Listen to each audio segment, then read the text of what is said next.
Alright guys, here we are at Golf Central here tonight. We have a very special product in our hands. We does. So we have the Titleist 915D4.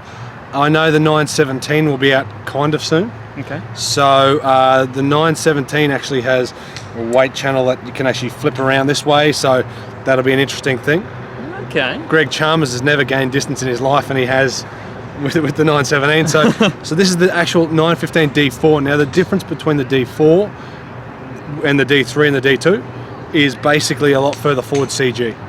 So like your M1s and great your 816 Big Berthas, double black diamonds, all that stuff with your weight a long way forward. Titleist have now done this in the D4. So what do you think? I like the size of the head. So it's a 450 head. 450cc head. 450. The usual Titleist, the active recoil channel. That one. Short fit technology in the neck. Which was probably one of the first I really liked. Okay. So you've got your tailor-made one, which tends to spin around, which changes the orientation of the shaft, and I know this does as well, but you can have it on A1, B1, C1, D1 and not change the orientation. And it actually doesn't really open and close the face very much. It just changes lie angles to get certain shot biases. Okay. It's like the Callaway one, which I think the Callaway one's the best one as well. Yeah. So, but, yeah, I mean, looking down at the ball. Radial speed face. Yes. Variable thickness across the face. That and too. all of that stuff. Yeah, it's 450 head. I mean, it looks compact when you look down at it. But yeah, I mean, it is very deep face. Well, it feels like a deep face anyway, but it is a very deep face. At 450cc, it is designed for the better player. Yes. On tour, I know Justin Thomas is using it or was using it, but it's just about lowering the spin an extra couple of hundred RPM on the D3. Okay. Which potentially makes it less forgiving, potentially. But we'll see. But at the end of the day, guys, Titleist 915D4, we're going to have a little bit of a hit and check out some numbers. See how we go.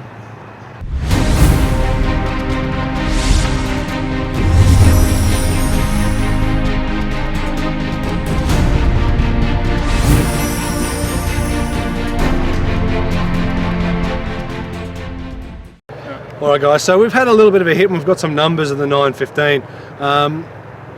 The first thing that I kind of get, Softy, which it's probably the noise, which is something a little bit different to the D3 and the D2 that I've been used to. It's so loud. It's very loud. It's got a real twang on the end of it. It does, yeah. It resonates quite a bit. But it resonates quite a bit. Yeah, it's a big word, wasn't it? Basically, guys, I've had a little bit of a hit and I was averaging about 1900 spin and I was moving it quite a long way left, and that's me, not the golf club. That's potentially why the spin's a little bit low. I've never really seen my shots that low. Softy averaged somewhere around the 2700, which is probably on the lower end of yours. Yep. Because Scott tends to spin it at least the high 2s, low 3s. But it is that noise. The noise certainly is a factor when it comes to this club. Again, it is designed for the better player. It's a 450cc head, so it's not that's any smaller than anything else. It's 460, 10cc is nothing. It's just how it is then stretched. So it's certainly more rounded along the bottom and a slightly or a lot deeper face. Give me a little. I'll have a little bit of a hit, Softy. You talk to me about what you think. Oh, what do I think? It's such a good-looking club. Like, I mean, Titleist do make good look. They're simple. They don't get carried away with too many bells and whistles. I mean, obviously the obvious ones with the active recoil channel and all that. It's kind of like Ping. Yeah. They don't muck around with too much. It's just about getting. Here's a driver. This is what it does. Good numbers. That's it. So, yeah, it's very hard off the face. It reminded me of the Callaway Sub-Zero, the XL Sub-Zero. Yeah. It's very hard off the face. I personally found it sort of a bit hard to figure out where it was coming off the face sometimes. But again, that's just me. But yeah, I mean, it's not a bad club. Not very good for a higher handicapper, I'd imagine. No, probably not the best for a higher handicapper, and you're quite right. It does feel a lot like your lower spinning clubs, like your M1s, like your Sub-Zeros. It certainly does feel somewhere like that because the weight is further forward. Yeah, definitely.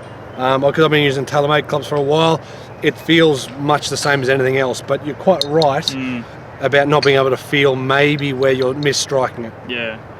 Having said that, the miss... Yeah. I know what you're saying, because I tend to miss at high toe. If anywhere I miss it, it's high toe or slightly low. Yep. But when I hit it high in the toe, no spin on it whatsoever. Yeah. Whereas on the opposite, I'm probably closer to the neck and out of the bottom. So, I mean, with flight, you can tell what it's doing, like if it's going nowhere. But yeah, off the face, yeah, it's feel very, very hard. Correct. It's a firmer feel, and that's not a bad thing. It's going to come down to preference. Yeah, exactly. So you guys, if you can find these things, make sure you go test them out. Really. Yes, definitely test it. You can get them. They are available. It's made to order though, so you have to speak to your Titleist rep or your Titleist fitter or somebody who sells Titleist to potentially get you one of these. They're a rare beast, but certainly if you want to lower a bit of spin and stick with the Titleist brand, then this is certainly the model to go for. Thanks for checking out the video, guys. Like, share, subscribe. And again, with every single golf club that we test, you need to go get fit. Yes. And you need to test it against the driver that you currently have as well. Correct. There's no point in getting something that may not be better. But Titleist D4, guys, 915D4, really, really good, different sound. Very different sound. I think that'll appeal to some people and may not appeal to others. But that's the beauty of having a hit. And guys, we'll see you next time. Thanks a lot. Hooroo.